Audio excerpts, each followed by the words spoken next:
সরকারের বিরুদ্ধে জামায়াতের গর্জন, গণভোটের রায় নিয়ে কেন এই প্রতারণা, রাজপথে 11 দলীয় জোটের হুঙ্কার। আসসালামু আলাইকুম। দেশের রাজনীতিতে কি তবে আবার সংঘাতের মেঘ? যে জুলাই বিপ্লবের রক্তে নতুন বাংলাদেশের জন্ম, সেই বিপ্লবের চেতনা কি তবে ধুলোয় মিশিয়ে দেওয়া হচ্ছে? আজ ঢাকা মহানগরীর রাজপথ কাঁপিয়ে বিক্ষোভ মিছিল ও সমাবেশ করেছে 11 দলীয় জোট। জামায়াতে ইসলামীর আমির থেকে শুরু করে খেলাফত মজলিসের মামুনুল হক, সবার কণ্ঠেই ছিল এক সুর। সরকার জনগণের সাথে প্রতারণা করছে। কেন তারা বলছেন বর্তমান সরকার আবার ফ্যাসিবাদী পথে হাঁটছে?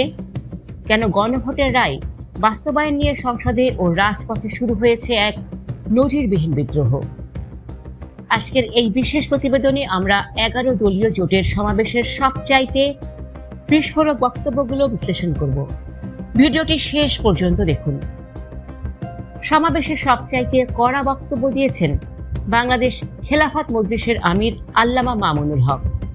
তিনি সরাসরি অভিযোগ তুলেছেন যে সরকার নিজেদের ক্ষমতা বাড়াতে অধ্যাদেশ পছন্দ করে, কিন্তু জনগণের কাছে জবাবদিহিতার প্রশ্ন এলেই এড়িয়ে যায়। তিনি বলেন, তলে তলে এক কথা আর প্রকাশ্যে আরেক কথা বলাকে মুনাফেকি বলে। তার মতে 70% জনগণের বিপক্ষে গিয়ে কোনো সরকার টিকে থাকতে পারবে না। এই মুনাফেকির রাজনীতি কি সরকারের পতনের ঘণ্টা বাজিয়ে দিচ্ছে? সভাপতির বক্তব্যে জামায়াত নেতা ও সংসদ সদস্য ATM আজহারুল ইসলাম এক আবেগঘন ও সতর্ক বাণী দিয়েছেন। তিনি মনে করিয়ে দিয়েছেন, আবু সাইদের রক্ত কোনো ব্যক্তি বা দলকে ক্ষমতায় বসানোর জন্য ছিল না, ছিল শাসন ব্যবস্থা পরিবর্তনের জন্য।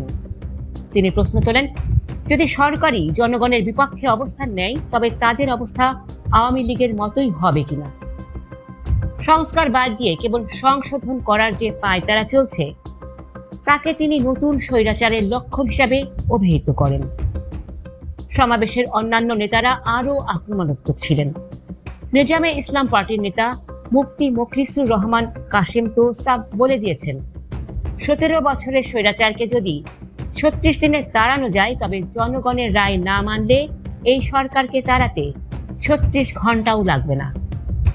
আক্তার হোসেন এমপি স্পষ্ট করেছেন যে 72-এর মুজিববাদী সংবিধান বা তারেকবাদী সংবিধান নয়, দেশ চলবে জনগণের সংবিধানে। দর্শক, 11 দলীয় জোটের এই বিক্ষোভ কি রাজনীতির মোড় ঘুরিয়ে দেবে? সরকার কি শেষ পর্যন্ত গণভোটের রায় বাস্তবায়ন করবে? আপনার মূল্যবান মতামত কমেন্টে জানান। ভিডিওটি শেয়ার করুন। প্রতি মুহূর্তের আপডেট পেতে আমাদের চ্যানেলটি এখনই সাবস্ক্রাইব করুন। ধন্যবাদ।